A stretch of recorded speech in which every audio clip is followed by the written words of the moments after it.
Welcome to episode 59 of The Liz McMullen Show. I am welcoming guest Rebecca Swartz. Welcome to the show. Hi, thank you very much, Liz. So, you are from Canada.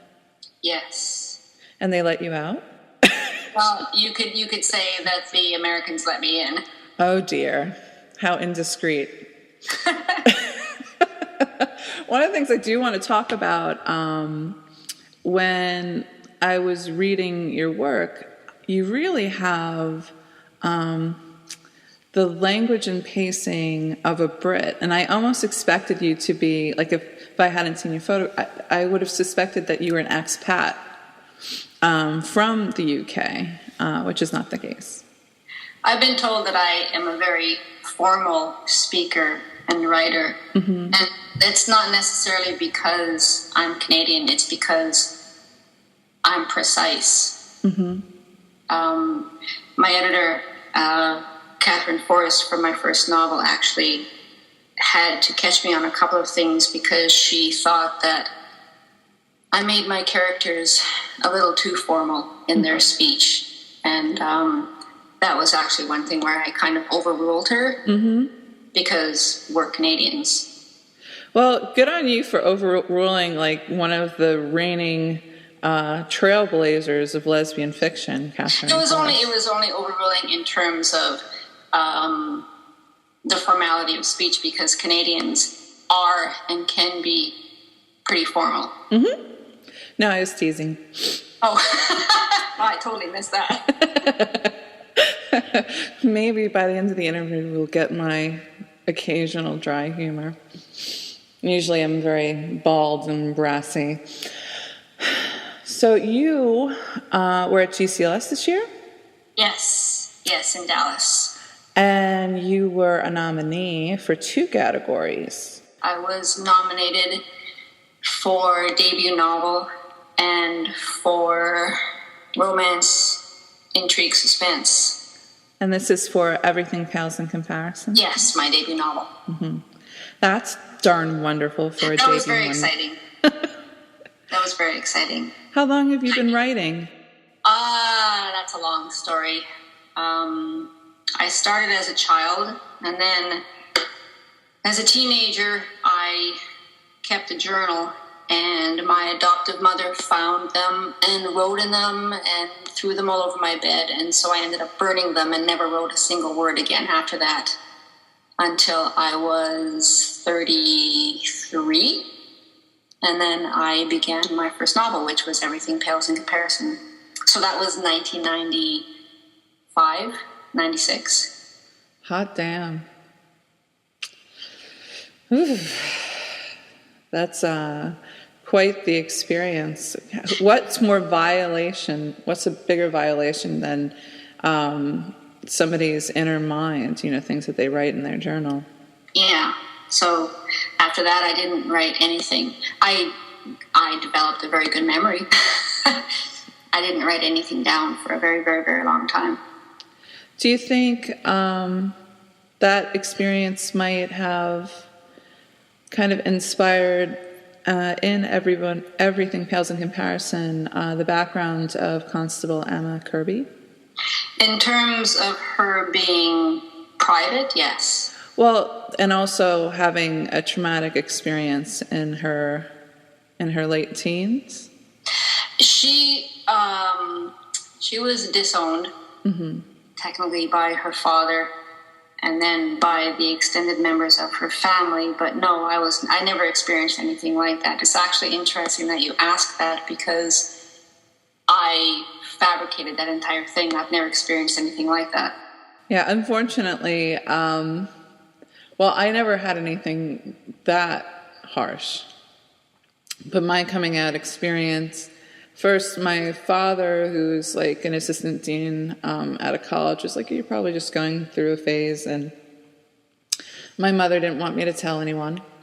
And then when I truly came out, it was very traumatic. And it was odd to go from being so completely supported in everything I ever did to, my mother wouldn't used to talk to me every day, and then she wouldn't call me on the phone because she didn't want to get my girlfriend on the phone, and just a lot of other stuff that was tough. But things have gotten better, unlike the experience that Emma had all that time, being rejected by her family, and nothing got better. That's terrible.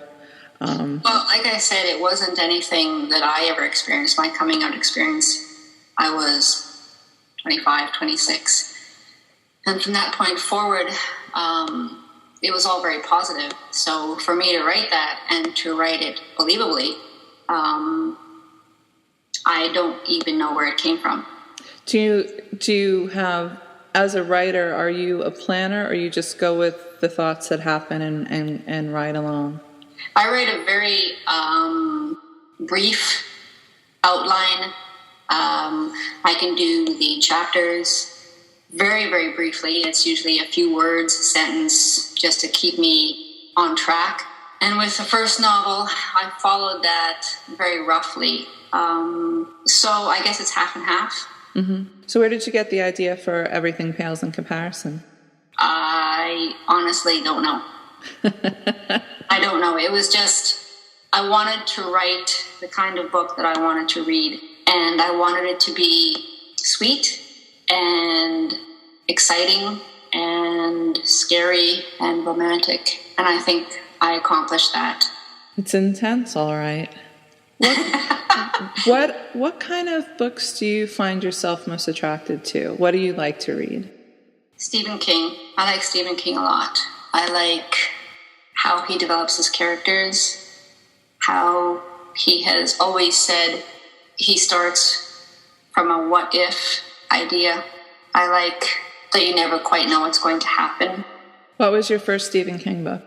Salem's Lot. And that made an impression on you? Did you end up looking for all the other things that he had written? I was 14 when I read Salem's Lot. Mm-hmm. My older sister had it, and then she had The Shining as well, and I read that.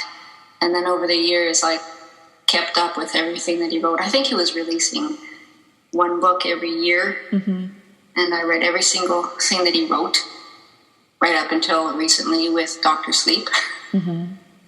I'm a huge fan of his, but not to the point where I obsess about it. Mm-hmm. I think some people who are fans of other people's writing tend to get a little bit crazy about them. Have you thought about writing horror? No, I haven't. No, I don't know. I wouldn't even know how to do that. Okay. I think because I'm an optimist and a romantic, and I don't really like bad things to happen to people. But you don't shy about writing about the tougher topics. Well, I mean, it's a fact of life. Can you give my listeners kind of a broad strokes for the plot of Everything Pales in Comparison? A police officer on duty the night of a concert saves the life of a country singer-songwriter when a bomb goes off while she's performing, and becomes a target for the stalker who initially went after the singer-songwriter. So when you develop a bad guy, a stalker, do you see the world from his or her perspective, or you're more so experiencing that antagonist in relation to the protagonist of a novel? Yeah, the latter, definitely. I don't really want to get into the minds of crazy people. When you write a book, do you consciously work on maintaining mystery and tension and drama? Or is that just something that comes naturally? No, it's just something that comes naturally. I received a lot of compliments from people who read the book and before it was published. And when Karen Callmaker read it, she's the editorial director for Bella Books. She read it and she called me just before it was published, and she said, for a first-time writer, first-time novelist, I had gotten down the suspense, intrigue aspect of it perfectly. That's very rewarding. Yes. But it wasn't a conscious thing at all. I knew that was the way that the story was going to go, and I wanted to make it as exciting and suspenseful as possible. But I had no experience doing that. The one thing that actually pinged me a bit about, is it Dana? Is that how her name is pronounced? Yes. Yeah. Okay. One of the things that pinged me about her is that she was very out and open, and being out as either a movie star or a performer is not so easy, especially in the country market. So I was kind of surprised about that.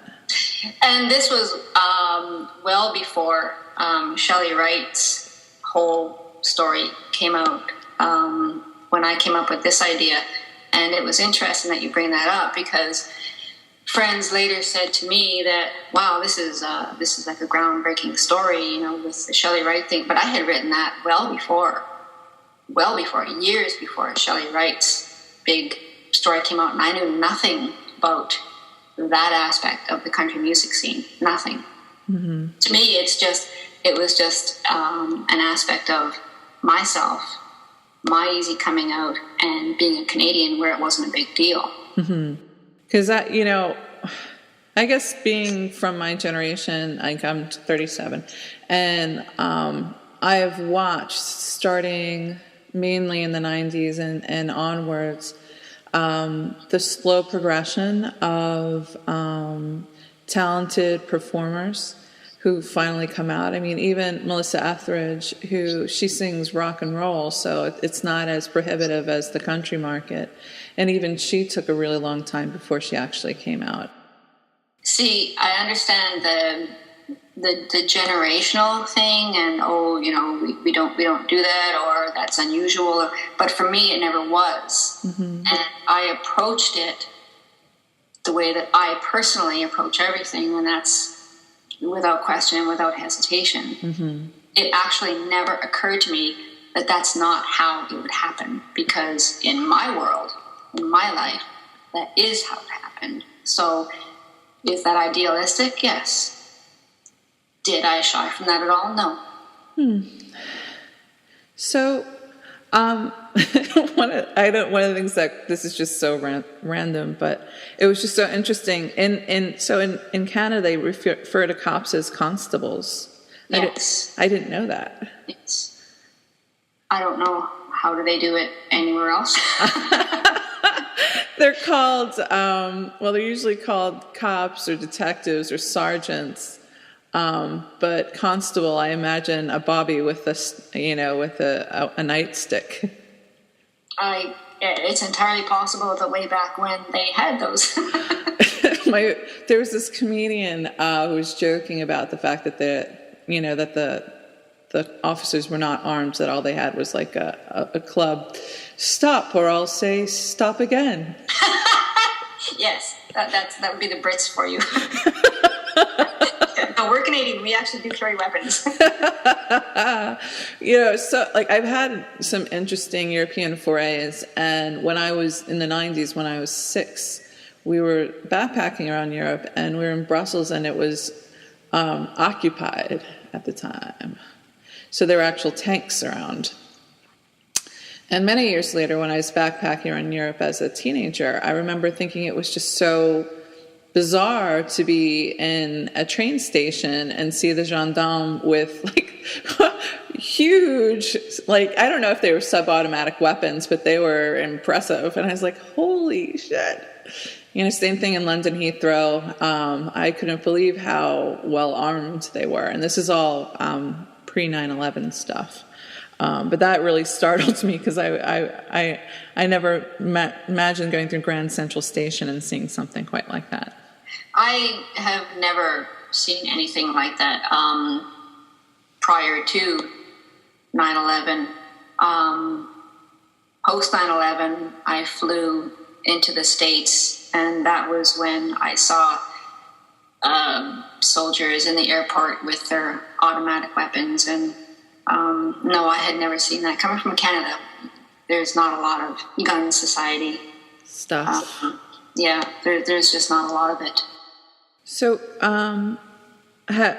do you play music? Are you a huge music fan? I used to play guitar. I'm getting back into it now.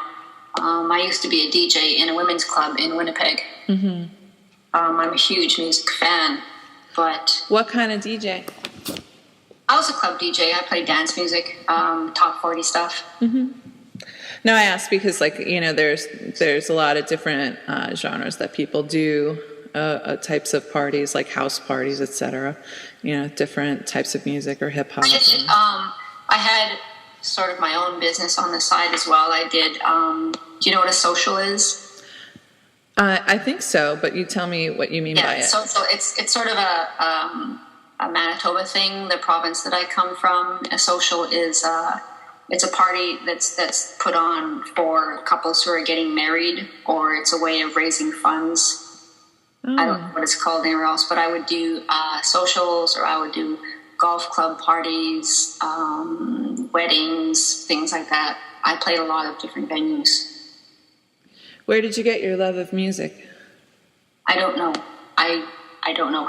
I think as a child, I used to carry around a little transistor radio glued to my ear, and all the 60s and 70s music I knew all the words to. Mm-hmm.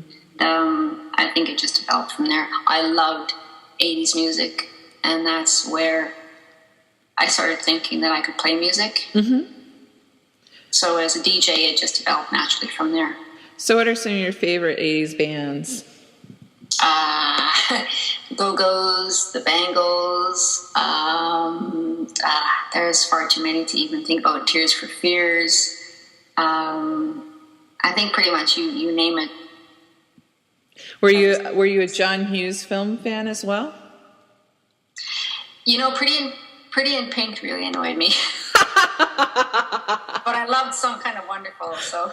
Oh my God, that, you know, retroactively a seminal lesbian moment for me.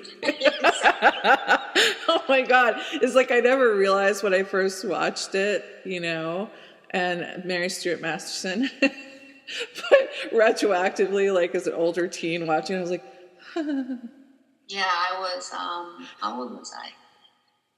23, I think, when that came out. Mm-hmm. Yeah, that was just before I came out personally.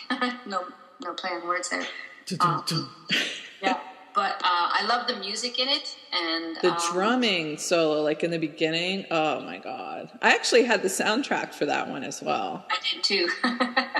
I still listen to songs from it, like, you know, Falling in Love by Lick the Tins or something like that. Yeah, Can't Help Falling in Love. You Can't Help Falling in Love. Yeah. There are a lot of great songs, but, you know, the song that was playing when they were in the garage and they had that first kiss moment, I was just like, yeah, that's my kiss. Get out of the way.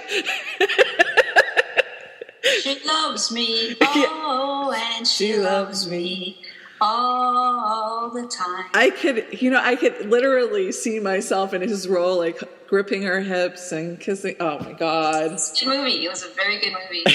I can't even count the number of times I've seen it. Oh my God. It's definitely, you know, a 2 thumbs up thing. I think that movie, I hadn't been writing at that time, but I know that just the sweet romance of that movie also affected me. I write from an emotional place, mm-hmm. and I draw on things like that. And the emotional resonance of a movie, a song, a book, I seem to store it inside me. Mm-hmm. I draw on that when I have to write something very emotional. And my characters don't seem to have easy lives, so I definitely look back on something like the happiness of that movie, the sweet romance of it, and draw on that. Mm-hmm. So you wrote a novella named Forever. Yes. Can you give a brief synopsis for my listeners of it? Forever is the story of a girl who realizes she's in love with her best friend. Mm. and she doesn't want to tell her. The story, it was interesting to me, like it starts out at a party. And at first I thought it was kind of curious how physically Rowan and Siobhan were interacting with each other. But then as I continued to read, it kind of harkens back to a time in my life when I was younger. Things were much, I don't know, a lot of things were not innocent about high school, but, my physicality with my best friends, being very huggy, kissy, cuddly, and the way that, Rowan got behind her and kind of cuddled her, but not in a way, this is my girlfriend kind of way. And I was just like, oh, I remember that. I liked interacting with people that way. I can't do that when you're getting close to 40 anymore. I guess you could. But it does change when you get older, doesn't it? It does, but I remembered how much I liked that. I went to a women's college, and it was Mount Holyoke, and it's in really nice bucolic setting, and it's like very bubble, very idyllic. And I loved being physical with my friends long before it even occurred to me that I liked women.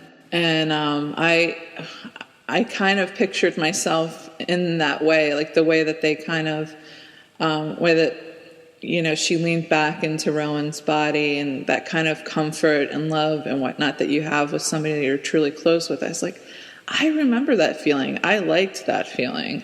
Yeah, I think that is exactly where that comes from. I wanted to clearly get across that they were close, but that neither of them had ever actually looked at the relationship as it actually was. Mm-hmm. They wanted to just view it as, oh yeah, we're friends. Yeah. Like I have, the last time I had a physical relationship with a friend like that was, maybe about 5 years ago or so, but we had been friends since I was 23 and she was 25. And we were very physical with each other, but it was almost like we didn't think about it anymore. We're just close to each other. And if it was cold, like I'd cuddle her if she's like outside or whatever. And we were just that way with each other. But I think that was like my tail end of that period in my life where that's appropriate. Also, I'm married, so it's not like I can be as physical as I once was when I was younger. Well, I think I probably wrote it from that younger aspect, that you could be that free with somebody mm-hmm. as friends, that you could, and you wouldn't have to worry that anyone would misinterpret it mm-hmm. or misread it, and that the person on the receiving end understood that as well. I think the story itself is very innocent, and the characters are very innocent. It's a short story. It's not, well, technically from the word length, it's called a novella, but I consider it a short story.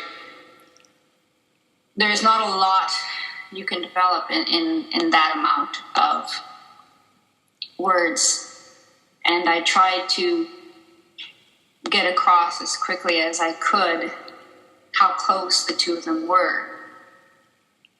Yeah, I like the youthfulness. At first I thought it was like a college party, but then I realized that they must be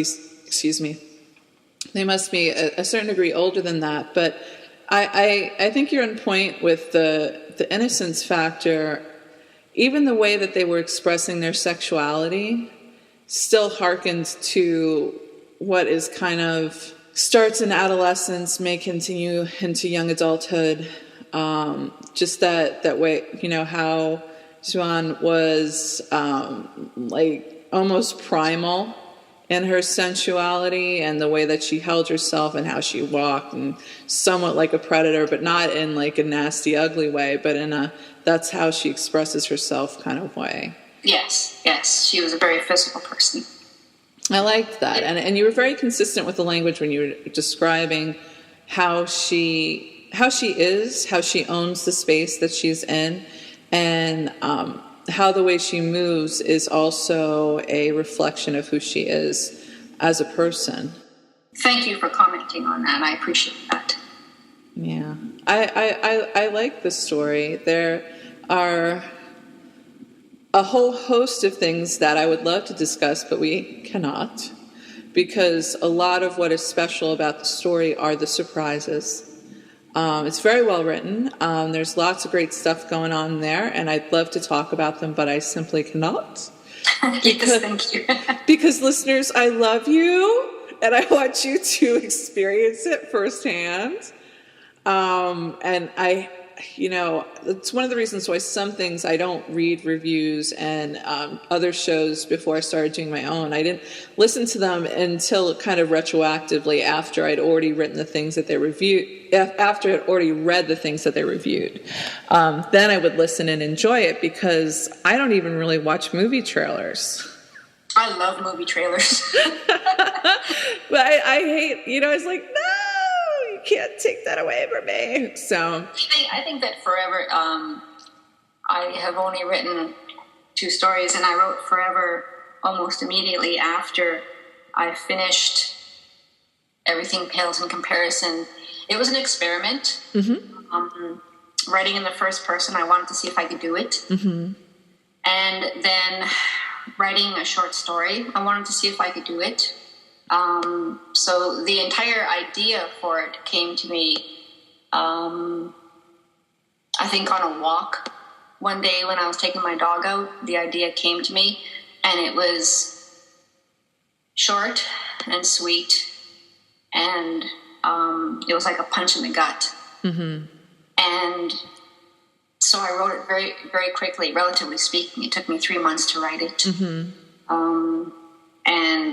And when I was done, I knew that was it. There was nothing more to it. People have asked me for a sequel, mm-hmm. and it's not there, because the story is what it is. Mm-hmm. There's nothing more to it. I think writers need to know that about their characters and their stories, and not give in to reader demands or publisher demands or what have you. Sequels have their place, but I can't see a sequel at all with anything I've written so far. So do you find, as a reader, you're attracted to standalones rather than series? Not necessarily. I've read a lot of books that have had sequels or have gone into 5 or 6 story editions, but no, I wouldn't say that at all. So, in terms of the things that we know that you are a Stephen King fan, do you read much lesbian fiction? No, not much at all. Mm-hmm.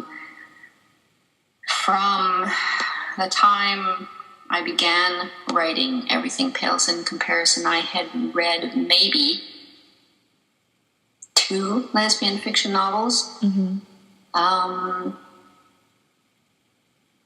To this point in time, 10 maybe. Mm-hmm. That's not a lot. No. Is there a reason why you don't necessarily dip into the genre very much? Only because there are other books out there that I want to read. Mm-hmm. You can ask my partner. I'm never not reading something. I just finished reading, what is it called? A story about an eagle named Freedom. Mm-hmm. And I have 3 other books waiting to be read. None of them are lesbian fiction. Do you find yourself more attracted to literary as opposed to popular fiction?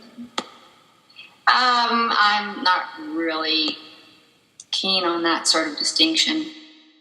You said that you weren't sure where Everything Pales in Comparison, the plot line exactly came from, but why did you choose a bomb as the first event? I was trying to think of how something so shocking that would cause both characters to have to go into hiding together, mm-hmm. how that would come about, and I couldn't think of a single thing. So I again, like, I don't want to get into the minds of crazy people. I had to, and so I thought, well, what would a really determined crazy person do? Somebody who was really keen on harming the person they supposedly love. And so I went with that because I didn't think that catching them outside of a nightclub or something with a baseball bat would work. It had to be something really shocking and really devastating. I thought a bomb would do it. Yeah, it's almost like a slogan for a T-shirt. I thought a bomb would do it. A bomb would do it. But I mean, that had its own. I had to be very, very careful. That took into consideration all the research I had to do and the sort of damage it would do and the sort of venue where it would take place. I had very, very clear ideas of where the concert was. Speaking in terms of forever, where that party took place, I knew exactly where that took place. In my mind, I knew because I've been in the place before. I think you can use your imagination to an extent, but it all harkens back to places you've been, places you've seen. At least that's how it's worked for me. Every place that I envision, I've seen before somewhere, someplace. So these are the two projects that you have out there. Are you working on anything at the present? I'm working on my second novel. It's entitled Falling. It's the story of a ex-cop turned security consultant who picks up a hitchhiker one day while driving to a job. And after a night spent together, discovers that she's a vigilante.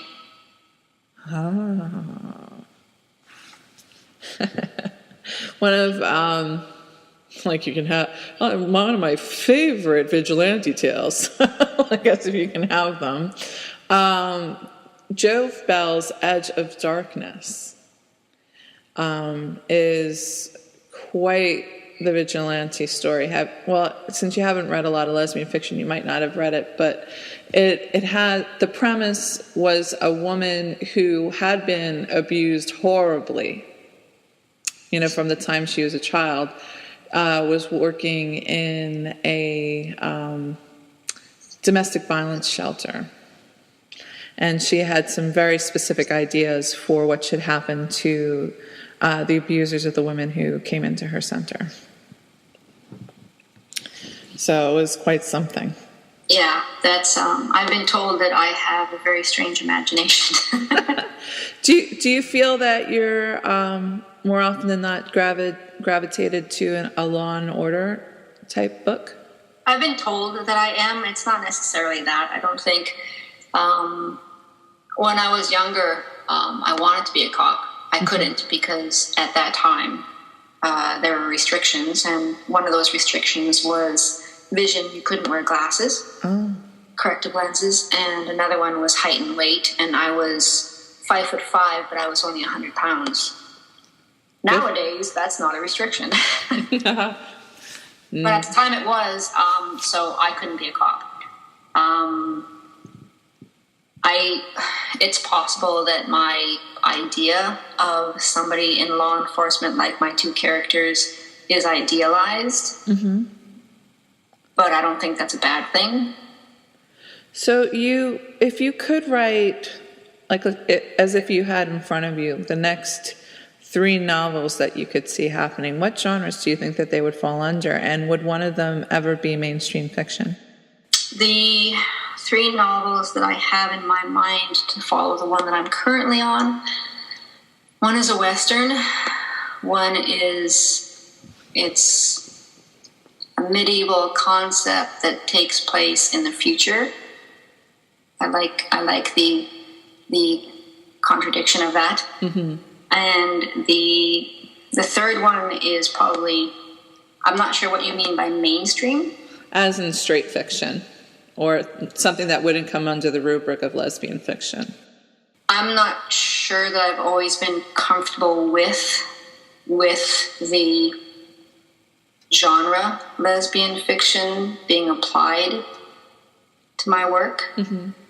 So I don't know, that's a whole other discussion perhaps. How did you find Bella then? Because usually people, when they're submitting books, they find the publisher I went through 2 other publishers before Bella, and I knew that having lesbian characters as the main characters, that would limit me. It wasn't because I was specifically writing for the genre, but when you're an aspiring novelist, you're told to write what you know. And I know about being a lesbian. Did you do a lot of research, Rebecca? I did enough. I did enough to make it believable. It's all for the art. It's all for the craft. You have to understand. Don't judge me. So I think that I was being practical, but I also think that I'm with a very good publisher because they're open to my ideas as well, and my ideas are sort of heading into edgier territory. So I'm happy where I am. That's good to know. Definitely. One of the keys to the happiness of an author, if they're with one publisher alone or whomever they choose to do their thing with, it's always best that they feel that their creative vision is supported. And I think that the key to getting that kind of support is very well executed ideas.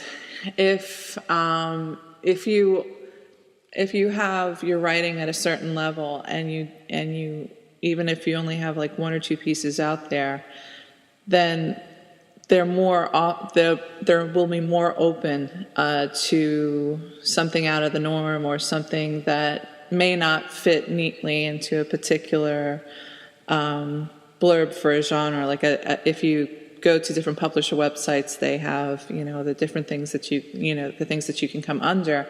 And when you submit your book, you always are asked, like, what is your target audience, and why do you think we should take your book?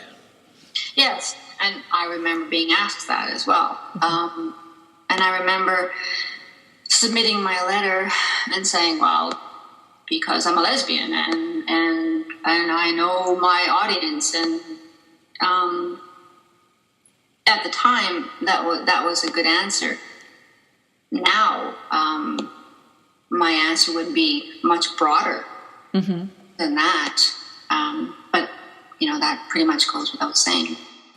As an author, what would you hope your readers walk away with when reading something that you've written, whether it be the short story or a novel? What kind of message would you hope that they would take away after looking at your work? Be thoughtful. I'm a very thoughtful writer. Don't be afraid to be emotional with your work. Some of my stuff has ripped me wide open, and it's been very disturbing to write from that emotional well. And I think that people need to know that I don't take what I do lightly, that my characters suffer and I suffer with them. And I can definitely see that kind of emotional connection. There are some times when you read, let's say in a romance, you read a love scene, and sometimes writers will fade to black, or they'll write maybe a page or 2. But what I like to see is when it's basically an expression of intimacy and connection and emotion between 2 characters. And I love to see that really well fleshed out and developed much beyond between, you know, who touches what where and what happens and what positions are going on. Like, I felt like you have a really good handle on the emotions between characters who love each other.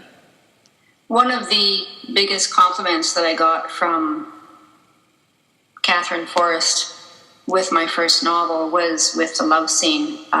She didn't touch it. She said it was perfect as it was. Mm. She said it was sweet and passionate, and she didn't want to change a thing about it. And I was very flattered by that and very pleased. I want to... It should be an emotional thing. It's not a how-to manual. And it should be an emotional thing so that your reader knows and feels connected to the emotion that you put into it. Like, my takeaways, because we're coming to the end of our time together, my takeaways or my advice to anyone who chooses to pick up Forever or Everything Pales in Comparison is that you need to be prepared to really experience a full range of emotion. And it's well written, and it's, you know, they're both worth your time. But be ready, you know, to experience all those different things that can come up from